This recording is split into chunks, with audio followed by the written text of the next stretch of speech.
Hey foodies, welcome to CookingShooking. Today we are making this Paneer Tikka Wrap recipe. This is a super easy way to make it. I have specially curated it for work from home series. So let's begin CookingShooking. So let's heat a pan and we'll add 1 tablespoon of besan and the same quantity, that is 1 tablespoon of oil. Here I am using mustard oil. Now in medium heat we have to cook this for about 2 to 3 minutes. We are basically making the roux for the tikka. So while this is cooking, let's chop the vegetables. Here I have got 1 capsicum and I have also chopped 1 onion and 1 tomato. This is for 5 rolls. Keep an eye on the besan guys, we don't want that to burn.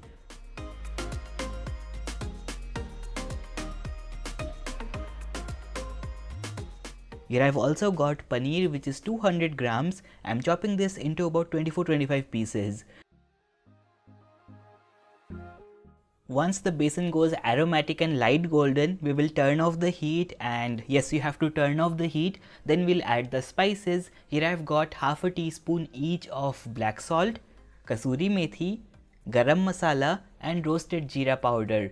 Next I'm adding half and half, basically 1 teaspoon of chaat masala and 1.5 teaspoons of red chilli powder. Try to use Kashmiri red chilli powder or paprika because we need great color in this recipe guys and not a lot of spice. So all the masalas are in for now. We will stir this for a minute.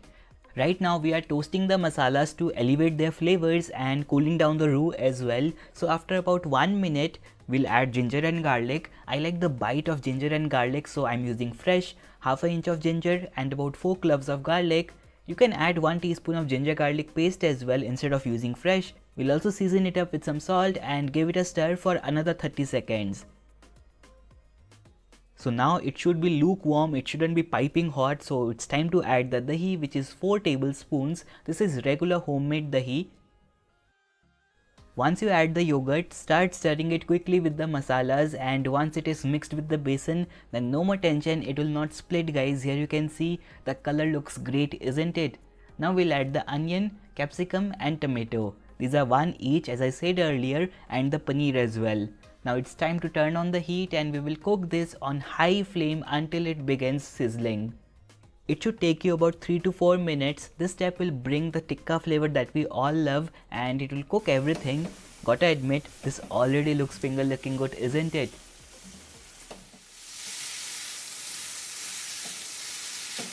This sound is why I love cooking guys. Here you can see it looks great. Our paneer tikka is sizzling and smoking hot. We don't want dry stuff in our rolls, so this has dried up a lot. We'll add water into it to make it saucy. Here I've got about 1/3 cup of water. Once you add the water, again give it a stir and let it cook for a couple of minutes. What to hide from you guys, I have added a drop of paprika food color to make this a little more reddish. You can also make this paneer tikka guys and keep it in an airtight container for up to 2 days in the fridge. That is especially if you want to make the rolls quickly later on. Keep watching to see how. Here our lip smacking saucy paneer tikka is ready for the rolls. Now for making the wrap or the rolls, here I have got frozen puff paratha, which is perfect for making this recipe. You can also make these parathas at home.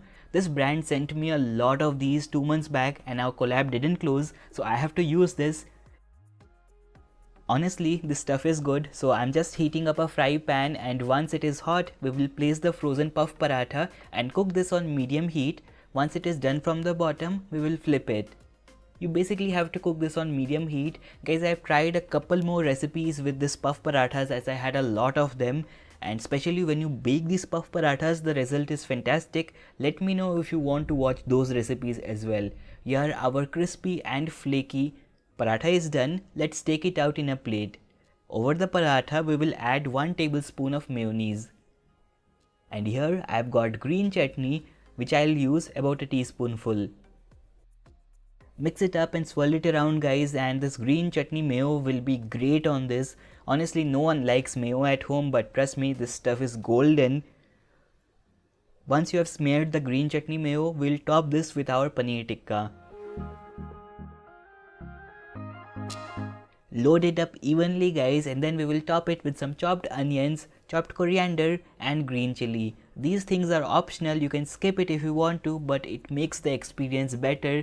I'm also adding a little bit of lemon juice, and now it's time to roll it up. Here our delicious Paneer Tikka Wrap is ready. I made this recipe specially for the work from home series. You can just use a frozen paratha, cook it on a tawa, and instead of having to make the Paneer Tikka stuffing just at that time, you can pre-make it and keep it in the fridge. When you want to eat it, heat it, stuff it in the roll and enjoy homemade Paneer Tikka rolls, guys. These will be much better than the ones we used to have outside. So when are you making them? How was the recipe, guys? Try it out, share feedback with me. You will totally love the textures and flavors in this one. I hope to see you soon with one more recipe. That's all for today. Bye, take care, happy cooking.